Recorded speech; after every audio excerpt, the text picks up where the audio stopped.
coming back on. I know last time that we did this, we had technical difficulties, but that was on my end.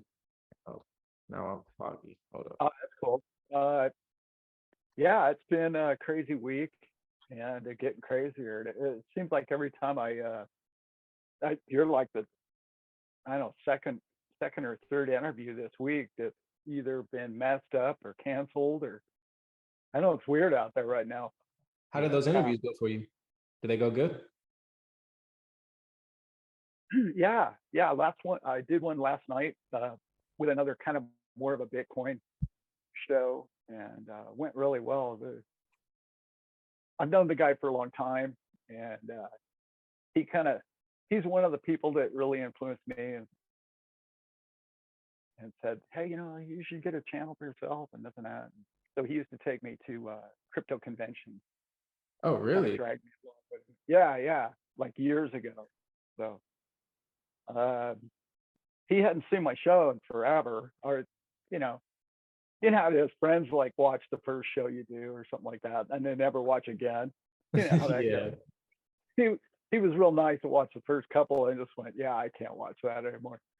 But then somebody had told him, hey, Alan shows up, 14,000 views now, or subs, and wow, you should check him out and this and that. So he posted a little comment and like, hey, Al, great to see you again, this and that. We should hook up. So I talked with him. And he's like, yeah, I want to put you on my show. So he's editing all that right now, but we must have been on the air last night, probably 2 hours, just talking about banking and global mess that we're all in. But it was fun. Oh, that's crazy. Were you guys talking about like just banking in general or the ISO 20022 implications? Both, really. I mean, it was really kind of more of like a, there's a big mess going on right now. Maybe I should clear it out. Let's just get right into it. As you know, or anybody that's watched my show, one of the strengths of my background is the people that I've been involved in. And there are connections to banking, global banking, and billionaires and different people that are in some pretty high influential places. Mm-hmm. Well, there's a big war going on right now between the different banking cartel, if you will. And all that's going on way above the scenes of just simply the bank happening uh, with the Federal Reserve, essentially, and the local banks or smaller sized banks. And the two groups that are kind of really going after each other are, they've been in battle for generations. These people don't like each other and they don't believe in the same uh, future for all of mankind. And they are big players in the world of monetary systems. And they really are at battle right now. And you and I are the consequences of having to deal with all that. So that's really the strength of his background as well. So he and I really got into that, and we started talking about.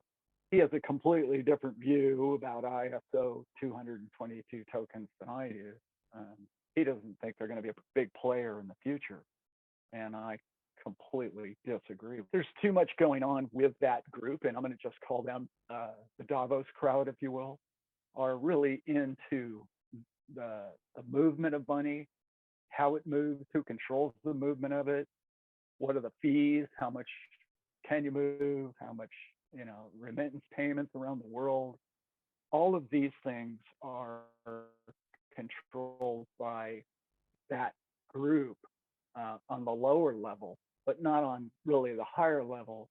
The higher level is kind of more like your central banking system and your BIS and the IMF and whatnot. That's the difference between what I believe is happening and what he believes is happening. He's more of a, I wouldn't call him a maxi, Bitcoin maximalist, but he's very much believes that Bitcoin is the future of the monetary system, which may or may not be the case. I I don't I don't think that technologically it's going to be able to compete. Um, there's just too much going on that it really isn't. I think Bitcoin's more of a monetary storage of wealth, to keep it basic, simple. But, So kind of like but there's, a savings, if that's the best way I could put it, or just or like something like gold, but just digital, where you could store your wealth in. yeah, yeah, that's, simply put, yeah.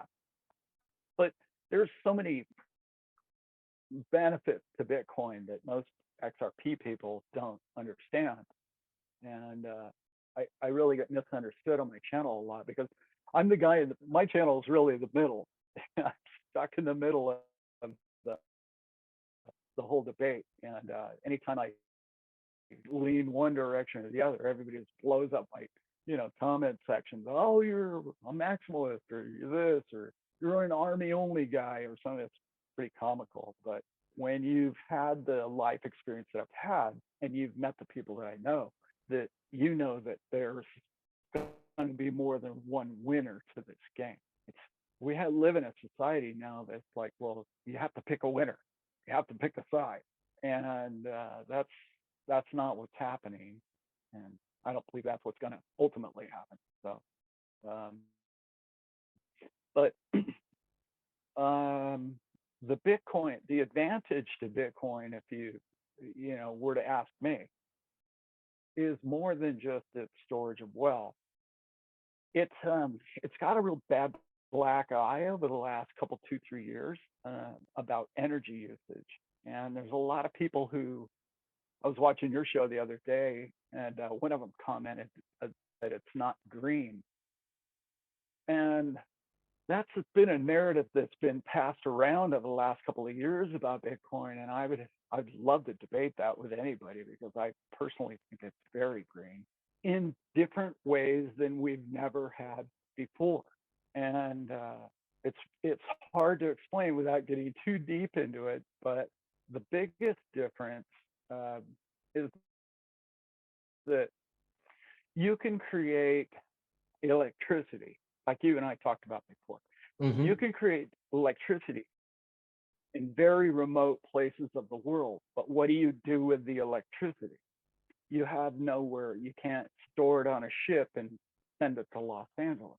You can't run a wire to New York City, but you can create more electricity than all of the US could use on a tiny little place like El Salvador, for instance. And you say, well, okay, but where are they going to make all the electricity from? Well, most people don't understand the greenest electricity. And it's funny how the West and the people at Davos don't ever talk about geothermal electricity because it's the most efficient electricity there is to make in the world. There's no atmospheric problem. There's no solar panels of waste that you have to try and recycle. You simply make electricity from a hole in the ground, and Mm-hmm. it's to be used all over the world, not just in volcanic places such as El Salvador, but in particular El Salvador, because the president is a big fan of Bitcoin and they made it legal tender. And so, but anyway, that makes it very green. And well, so what do you mean? Well, it's the most efficient use, I shouldn't say efficient, profitable use of electricity there is in the world. You can create more money per kilowatt hour mining Bitcoin than you can the use of electricity in any other manner. And most people don't understand. I Like, well, actually did not no, know. I could run a computer. I could run a computer and be a trader and make more money per hour than how much electricity you use. Okay, well, maybe along those lines you could. But if you're simply producing electricity and you want to turn that into money, you can only charge people in even California's high, and that's what, 20 cents a kilowatt hour? Well, Bitcoin, even at the low price that it's at today, is 50 cents a kilowatt hour. So it's 2.5 times more profitable to make Bitcoin out of electricity than it is to sell it to Los Angeles, which Mhm. we just went geographically, you can't even do that. So you're creating prosperity in places of the world which has never been able to be done before. You, we built our city uh, thousands of years ago or hundreds of years ago in this country around where there's water and where we can grow crops. We didn't build the cities in areas that generates electricity. And electricity is the future of the world, not fuel. Not, you know, Sure. that's very green, obviously. So we built all these massive cities where you can't generate electricity. Well, what are you going to do? How are you going to do that? Well, solar and wind, and yeah, I get all that, but it makes those cities very oil dependent. Well, the future and the growth is, well, can I build a city where I can make electricity? Well, no, you can't, because the hub of the financial world is already built around these cities. So the future of cities is in more remote areas because of things like Bitcoin, because you can generate an income and you can build solar panels in the middle of the desert where absolutely nobody lives, and you can turn the solar power into money. And the people that live in that region will be able to live tax free and virtually free electricity to their citizens in that area. So it is very futuristic. And I know most people think they just look at the speed of Bitcoin as being not being able to compete with the likes of ISO 222 coins. Mhm. Um, but it has a different value than just the storage of wealth, as I just explained. It has a power usage for the future. And you don't get the same amount of value when you're staking a coin as you do with proof of work. So that's why I do believe in proof of work. And that's why I think that some of these smaller areas in the world are going to prosper because of things like Bitcoin. That's why when people tell me, oh, well, XRP is just going to come along and be so super fast that there's absolutely no way it's going to compete with Bitcoin. Bitcoin will just go to zero. Well, if you're making 50 cents a kilowatt hour at today's Bitcoin price, what if it goes to $100,000, right? It'll be 5 times that amount, right? So now you're looking at $2.50 a kilowatt hour for electricity. And you're saying to yourself, well, is Bitcoin going to go to zero? No. Why would it go to? Because electricity is going to get cheaper and cheaper in price. Yet the profitability of the electricity used to create the Bitcoin is going to create more and more and more money per kilowatt hour. That's a slide scale that any economist will tell you that's profitable, and that looks really good. Does it have to compete with speed? No, because again, we talked about the storage of wealth, and it's a generator of income, not just lightning fast transaction speed.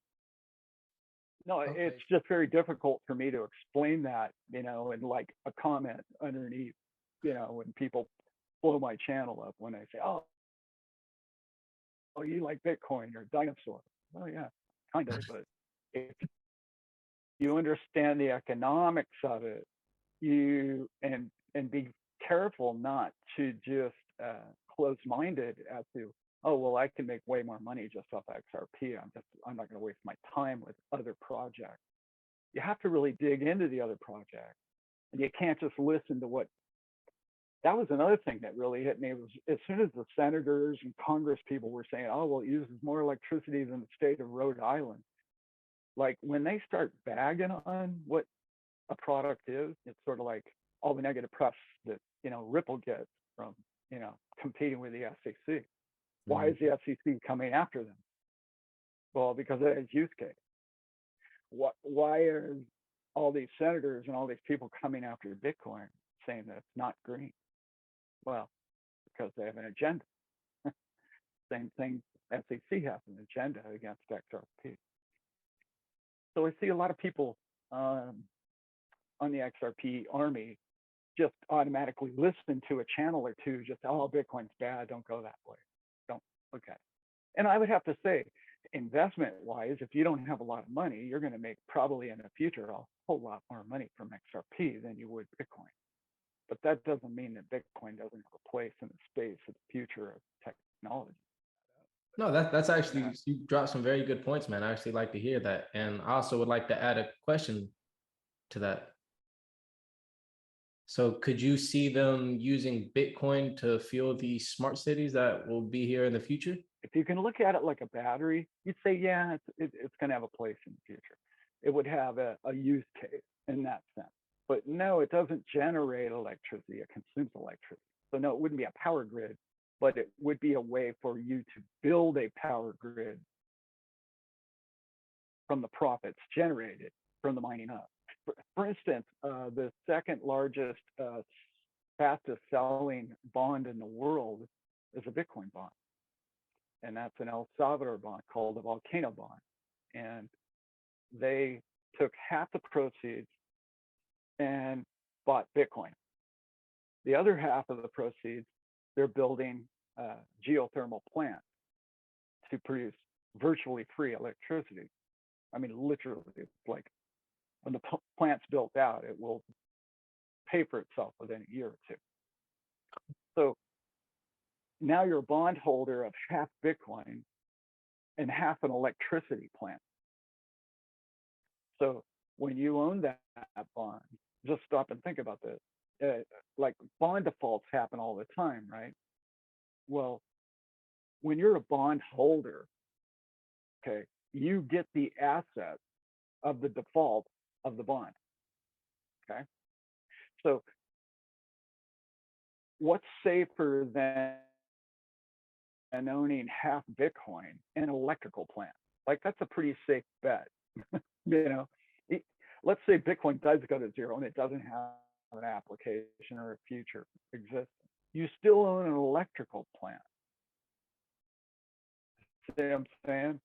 So they kind of they work so well together that they're actually building a city, which is why the bond exists, to build a city around this power generating plant.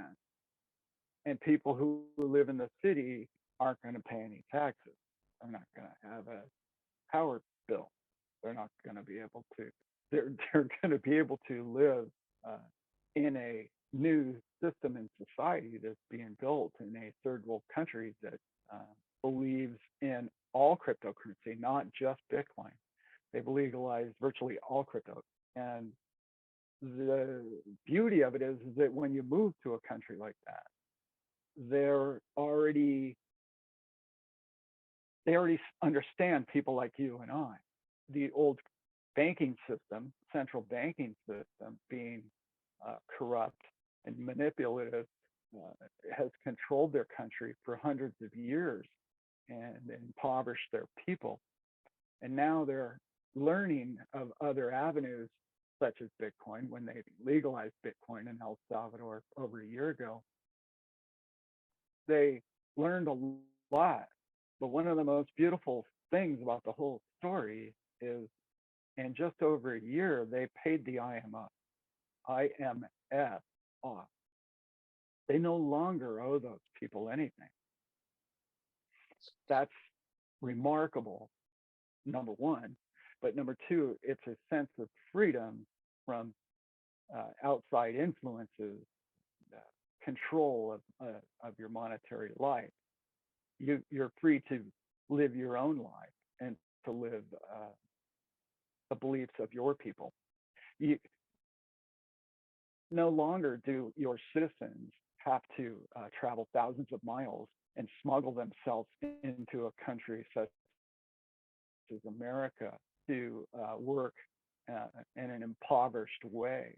They can now be in their own hometown and their home city with the people they want to be with, their families that they want to be with.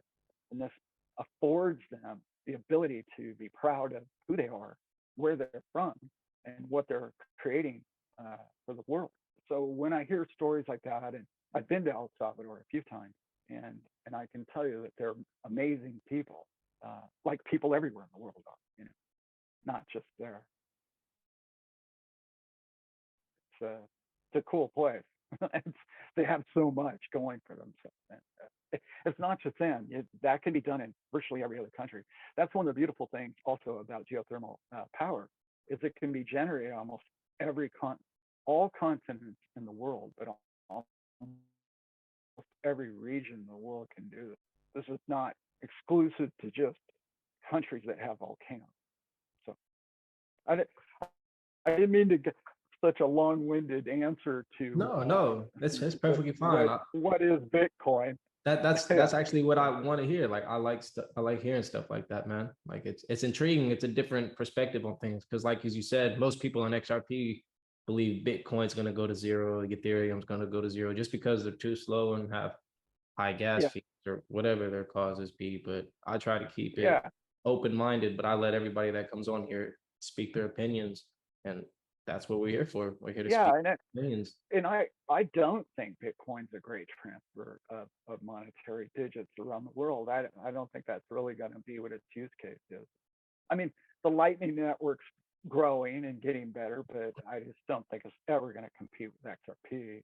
But I just don't see that. But you don't drive your Ferrari to Home Depot. You know, there's reasons to go fast and have high technology in certain areas, but there's also certain elements or places in the monetary system where it's good to go slow and sure. You want to drive a truck to Home Depot. Slow, sure. You can store a lot of stuff in, Mm-hmm. That's a good way to and put it. that's just a few of the things. I mean, there's dozens of other reasons why I know that Bitcoin's going to be just fine, and you know, its liquidity is ridiculous. You have to understand it, if you're a multi-billionaire, I feel like I'm trying to talk everybody into Bitcoin. I'm not trying. That's not at all what I mean to be saying. But I'm just saying that if if you think it's not going to be part of man's future, well, there's a lot of things that maybe you haven't thought of, and that I like to bring those up occasionally. But currently its liquidity is ridiculous. I mean, it did 14 trillion in transactions last year. Nobody knows that. When I tell people that, they're like, no way. And then they look it up and they're like, wow, 14 trillion.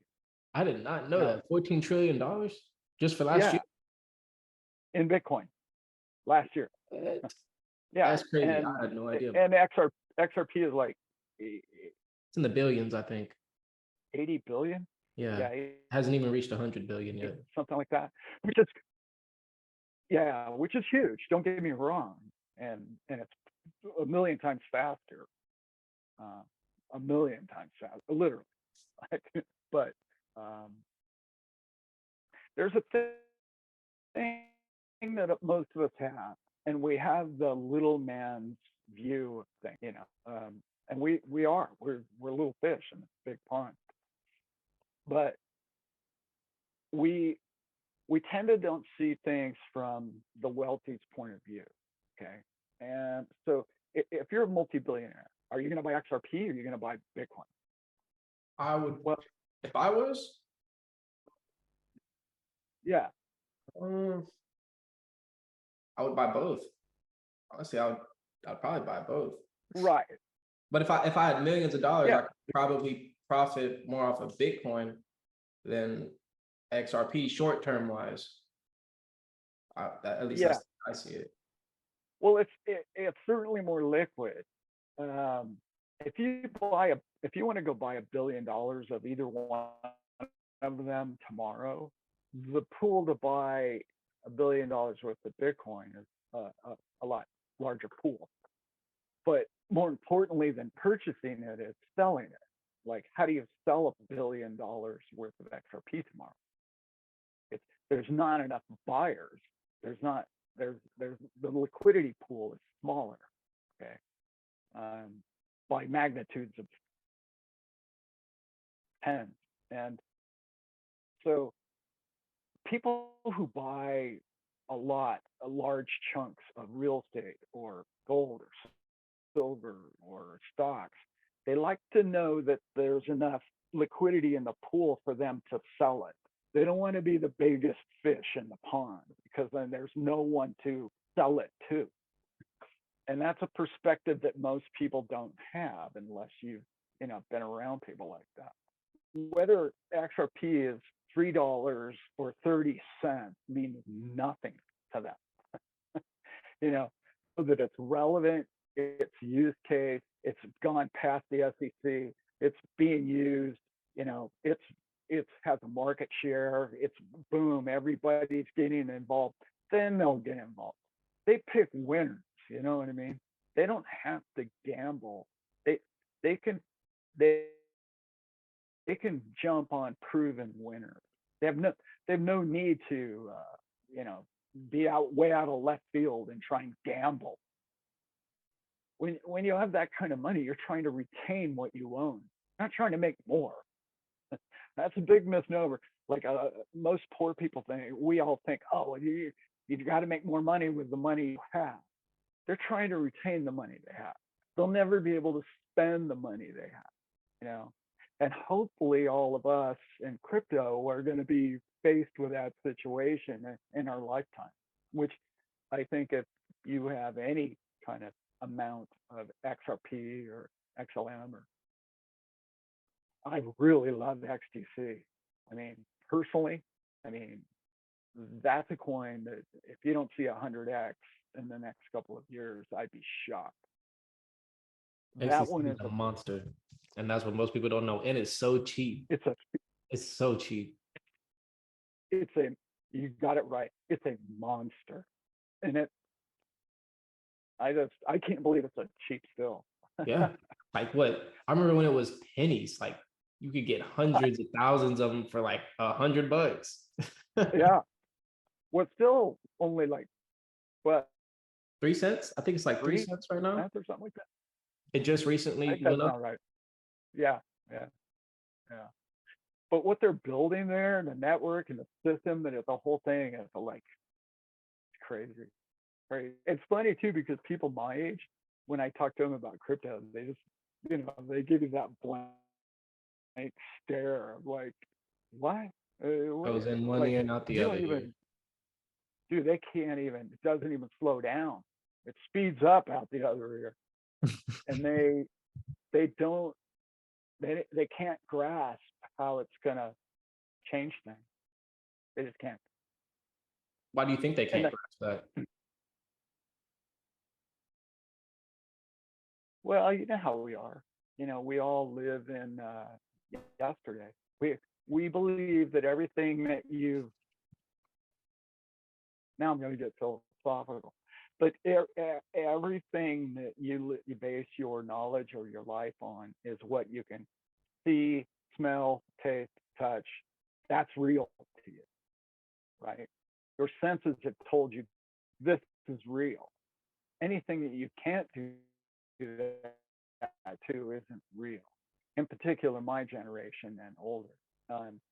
So your generation and younger are more used to things that are real, but you can't touch them, but they exist.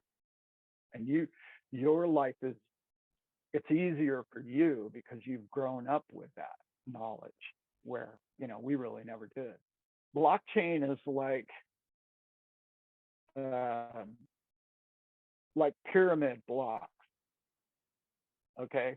And each block that you build of the pyramid, when it gets created, it's time stamped, and the history of every block before it is on it. With each block after that, it's time stamped. So how are you going to go back to the bottom block and pull it out and put a different block in there and say that the block had more value to it than it did? Mm-hmm. You can't, because it's in theory with all the blocks around it. It will be obvious the brick in the pyramid is different than the others. But even bigger than that, when technology reached the point to where now is when blockchain worked. In other words, if now is now here and Geneva, Switzerland at the same time, you can create a block stamp in a token or coin on a chain that now is now, and that atomic clock cannot be ever changed. And how do you go back 6 months and change something with an atomic stamped of time in it? You can't. Yeah, there's nothing you can do. Once it's stamped, it's stamped. It's history. And if I can get somebody my age to listen that much, they'll get it. They'll start to get it. But it takes hundreds of hours before you really even get the concept, to be honest. Yeah. So do you see my favorite part? I gotta interrupt, because my favorite part of what I do is that I get to work with people your age, because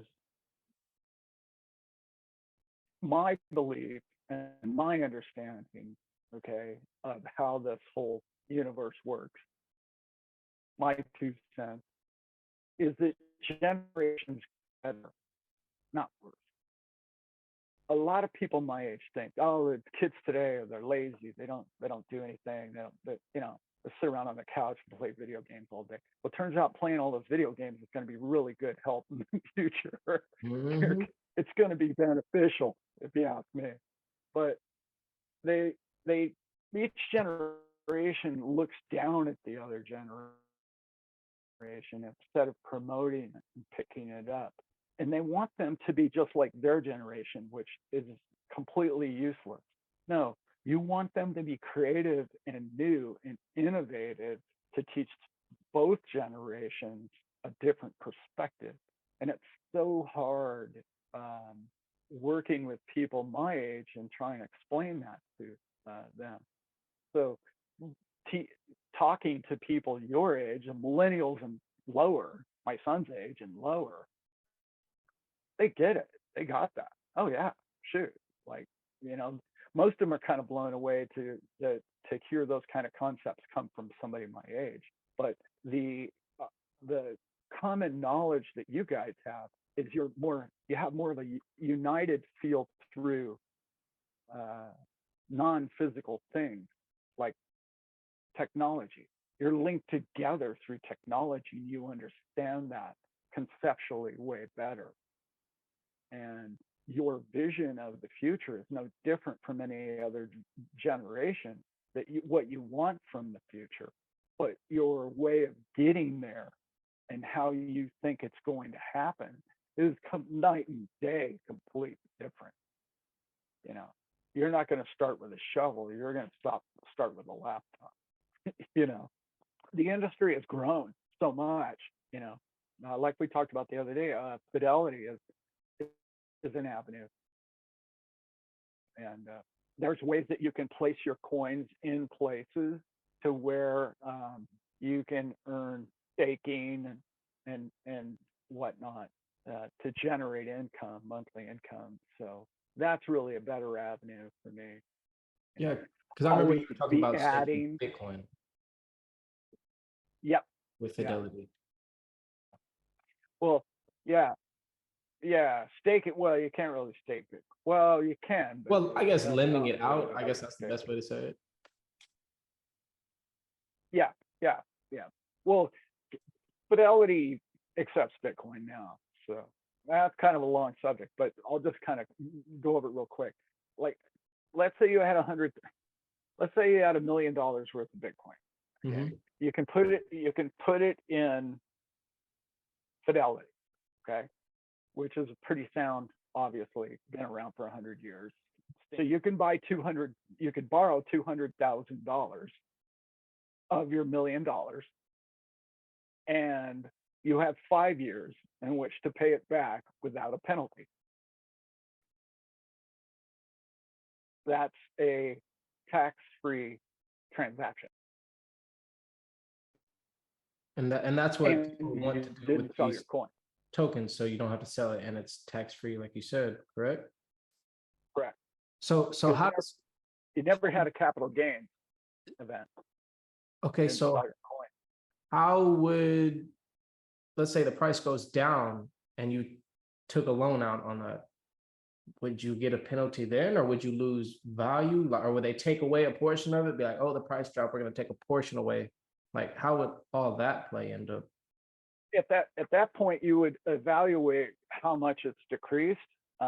You, obviously, you still owe the 200,000 back, but it's your money, right? Mm-hmm. It's not Fidelity's Bitcoin; it's your Bitcoin.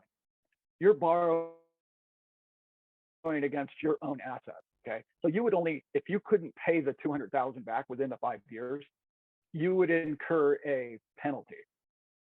You would have to pay the whatever it is.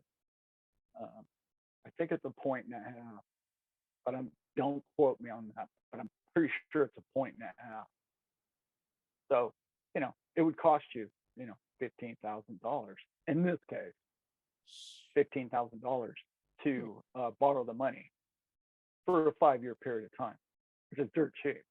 I mean, that's not that bad, considering you took No, out 100K. I would just keep yeah, 15K on the side just in case. there you go. Yeah.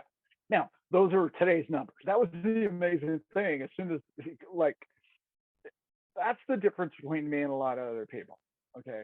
When people saw the news about Fidelity that day, what I just explained to you is what first thing that came to my mind. Where most people are like, wow, this is really cool. There's a company worth $7 trillion that are into crypto. So those kind of exit strategies in this next bull run will be reasons to watch my show. I have a sound, basic, fundamental understanding of finance and economics, and but I'm no genius, and I'm not a paid professional, although I was at one time. I'm not any longer, and so don't take my word as financial advice. You got to seek a professional. But who are these stockbrokers to tell us that they can sue us because you told them to buy a stock? You see what I'm saying? That's Like you actually could very interesting, because a house is considered an investment, and technically speaking, that is investment advice or financial advice. tell somebody to buy a $50,000 car. You can tell somebody to buy whatever, but you can't tell them to buy a financial investment. It's like that just reeks of the SEC having way too much control. Oh, That's what it yes, tells me. SEC You should. likes to just Uh, grab everything. They just want a portion of everything. Most people in crypto don't know this because you know uh, there's a thing called the Series 7 exam, and it's 7 different licenses in which to become a stockbroker you have to pass this exam. It's a brutal exam. I took it twice, failed it twice, by the way. Ooh. And yeah, brutal. 6 hours long, and it's 7 different categories. But the largest one is rules and regulations, and it's so overwritten, and it's such a ridiculous thing to try and study. It's just impossible. Yet every single day on TV, I watch them break those rules all day long on Bloomberg or whatever. You're like, you can't say, he can't say that. You can't say that. Illegally, that guy cannot say that, but he just did, and he never gets sued. If you're watching this show and you have any amount of XRP or any of the ISO tokens or coins, you are absolutely going to have a degree of wealth in your lifetime. It's not, it's really hard for me to explain this, but I'm going to go ahead and give it to you. And I know nobody's going to want to listen to this, but it's the truth. Okay. People, when you're wealthy, are going to say things about you. They're going to act differently around you, and they're going to treat you differently. And they're going to say that you had advantages that you didn't. and they're going to say, oh, it's because of this, or he got lucky, or he whatever. Well, let me ask you this. If you have a portfolio of crypto right now, do you feel lucky? Or do you feel like everybody's laughing at you because of the portfolio that you have? I feel like everybody's laughing at us for the portfolio that Yeah. they say, oh, you're stupid for investing in cryptocurrency. I wouldn't touch it with a stick. Just like, okay. That's right. But when all of us become multimillionaires and billionaires, are you going to look back at your friends and are you going to say to them, oh, I only got wealthy because I knew wealthy people? No. Are you going to say, oh, well, it's because of a wealthy guy that I got rich? No. So when you judge wealthy people, you don't know how they got wealthy. And we assume they all got wealthy through nefarious reasons because it's so difficult for you and I to get wealthy that you think that they all cheated somehow or they got there. But they went through what you and I are going through right now, which is humility. Their family members told them they were stupid. They kept going. They persevered through all of it. And they believed in that either their idea for their company or they believed in their investments that they made. So anytime somebody gives, I want you to reflect on what I've just said, because you're the new wealthy. And one day you and I are going to be the people who are driving around or living in the big house, and everybody's going to talk a lot of smack. And you're going to be like, oh, let them talk. No, like you don't even know the half of it. You know what the hardest part? Joshua, let me tell you the hardest part, brother. The hardest part about having a channel with any kind of success at all is the kind things that people write about you in the comment section every single video you do. Because all of us live our lives and we're not used to people complimenting or saying nice things about you or being impressed with your knowledge or your ability. And it's so hard to read it about yourself every day. You know, there's a lot of people I'm sure go straight to their head, but for me, it's humility that keeps me grounded. Like I see channels like I know you already know this story, but I wasn't going to do an interview with you because I thought you were a big channel. Yeah, I remember that. We talked on the phone about that. Yeah, I was like, yeah, no, thanks, no, I'm not interested because, like, I had a really bad experience 8-9 months ago. I had a video that blew up. I had no idea it was going to blow up the way it did, but it did. And there were channels, every channel in crypto. I'm not kidding you. Virtually every channel called me, texted me, tried to get me on their show, and all of them, not all of them, I shouldn't say that, almost all of them were flat out not kind people. I'm just going to put it like that. Like, you have to say this and you have to tell the people this and you have to say, and I was like, no, I don't have to say any of that. And I'm not going to say any of that. And like, well, you can't be on our show then. Okay. Do you have any idea how many subscribers we have? I'm like, I'm not in this for the subscribers. I'm in this to help people not miss the opportunity of a lifetime. I don't care about your subscribers.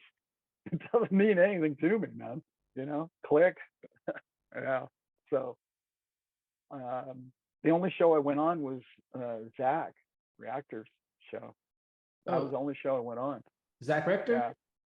Rector, yeah. Yeah. That was the only show I did. And honestly, the only reason why I did that show is because of his staff were just top shelf, man. They were Adam is his name. Awesome dude, man. I was just like, well, if Zach's anything like you, man, I'm in. I'll do the interview. You know? So that was the only show I did back then. But I guess what I'm trying to say is I'm trying to give you advice about I shouldn't be, because you're doing fine on your own. But enjoy it.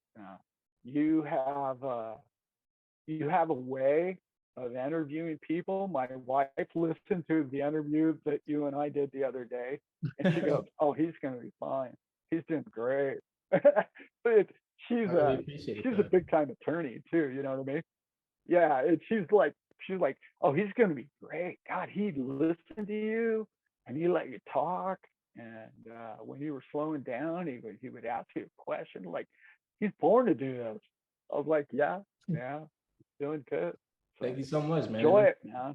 I do enjoy it. Like Yeah, it's crazy because I never was gonna do this. Like I just was scared to do it. Like I wanted to, but I just never took the steps to do it. And then one day I was just like, you know what?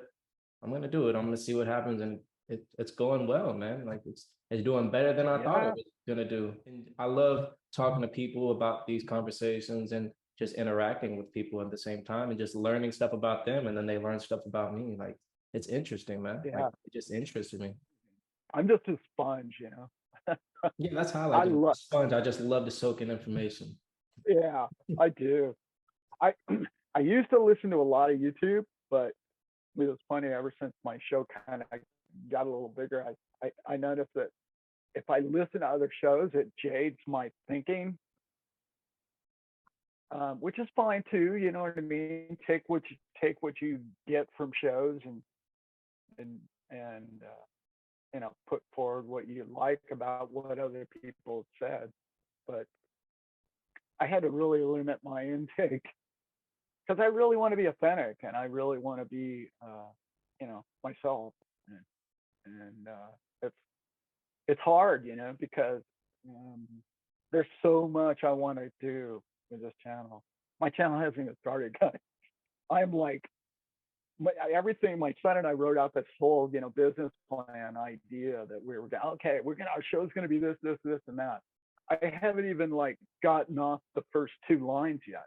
Like, Oh and there's wow. like So yeah, your 20. channel really is just getting started. It is, yeah. Um, we're both very spiritual people, um, Same. and yeah, and we're very. I just, I just love mankind. I really do, and I don't just say that. I really do. And to me, it's the most important thing about our lives is each other. And when we can share our happiness and our pleasures in life with other people, man, there's nothing better. And I had no idea what YouTube was. And then once I started getting into it, I can remember when I broke 100 subs. I'm so proud of myself, and I was like, I don't even care if I have any more. I'm good, man. I got 100 people that appreciate what I do, and that is, I say this all the time on my channel. I urge everybody to start a YouTube channel because you don't know how good you are until you try.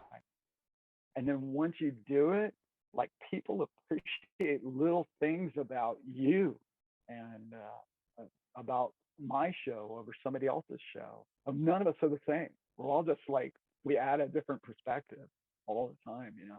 So It's like cool. different pictures, and then you can kind of zoom out and you could put these pictures together to see the bigger picture. Yeah, exactly. We all have different life experiences to share with each other. And I watched your interview just the other day with, um, gosh, was it Black Swan and The who was the ISO other one? goat. ISO Goat. Yeah, man, Yeah, he's wonderful, wonderful, man. dude, both uh, both those guys are sharp, man. I was just like, wow, these guys know what they're talking about. Yeah, This is all they good. definitely know what Like a they're lot doing. of videos. Oh yeah, a lot of videos. I'll be like 2 minutes in and be like, yeah, I'm out. Well, those two guys, yeah, yeah, they know what they're doing. Yeah, Like, you can learn a lot from those two people right there. Have you done a meetup at yeah. all? I actually have done a meetup. I met up with Versan. that like before we did an interview, I reached out to him and he offered to meet up with me. So I went out there, I met up with him. We had a great time, great conversations, and it's just been history ever since then.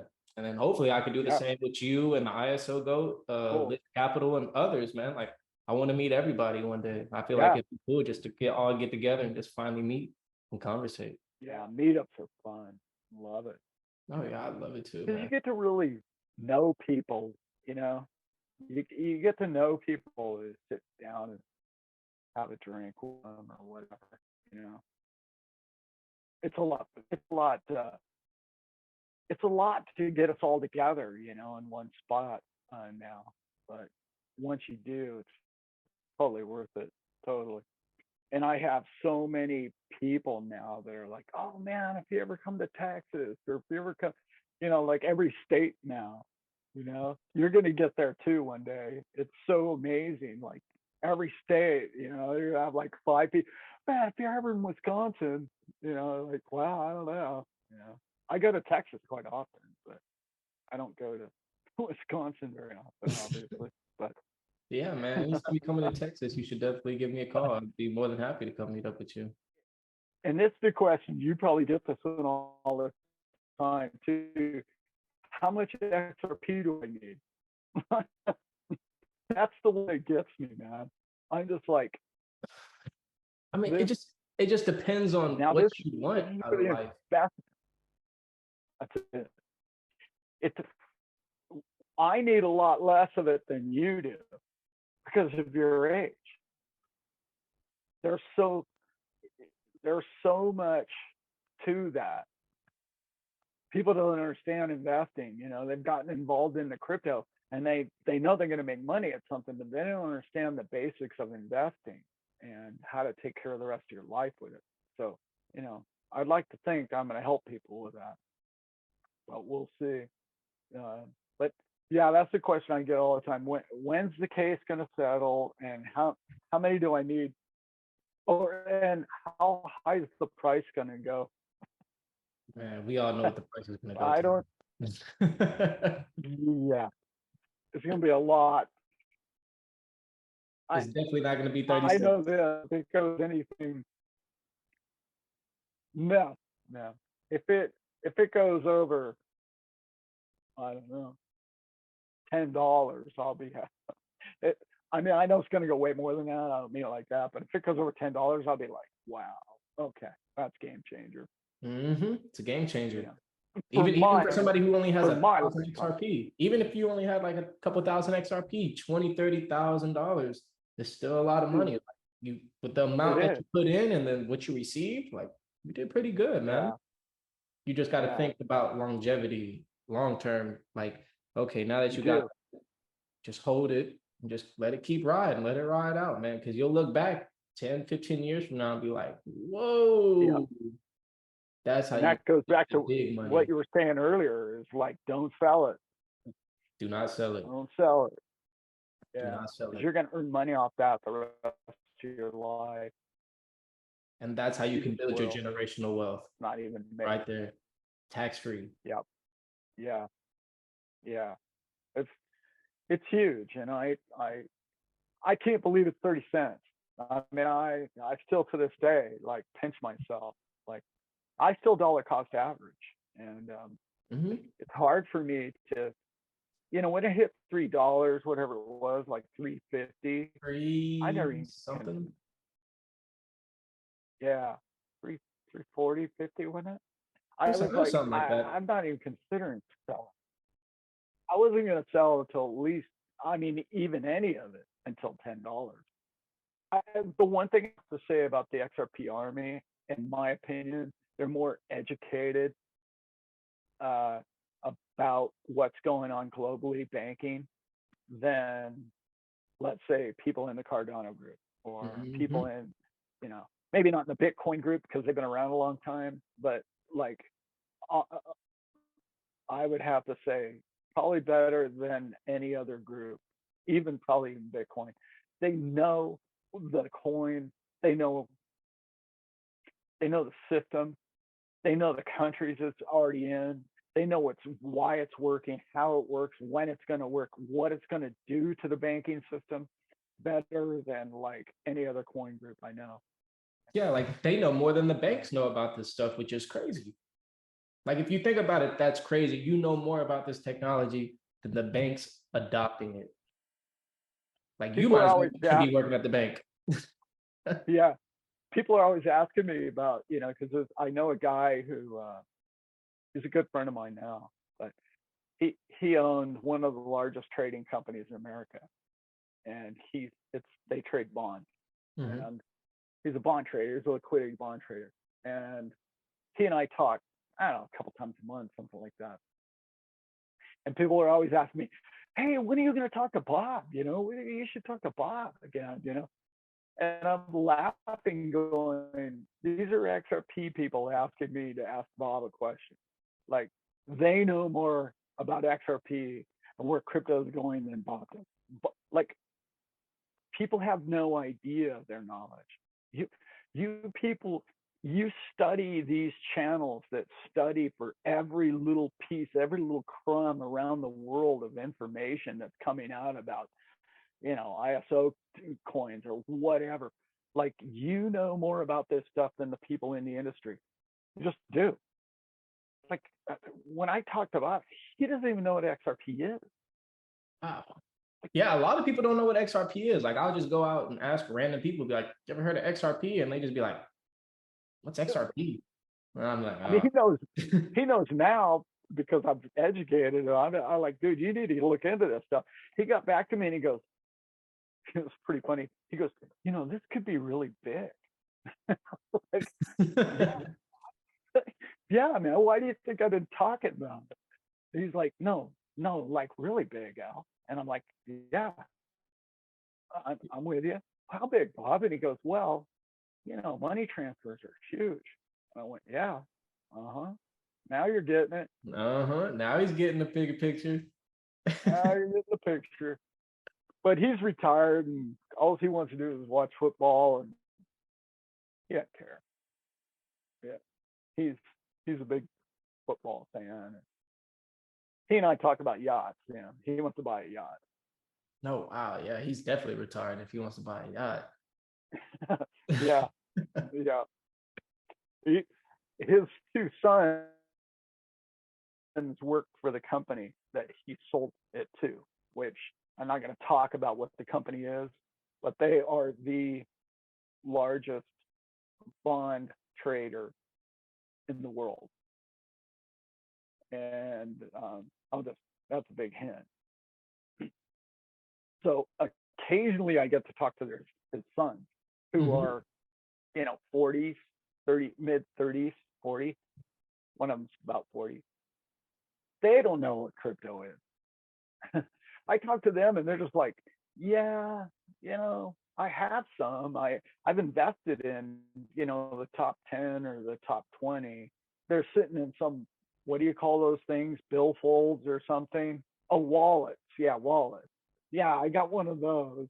Like, they don't even know what the hell they have. But, they got tens of thousands of dollars in it, but they have no idea what it is.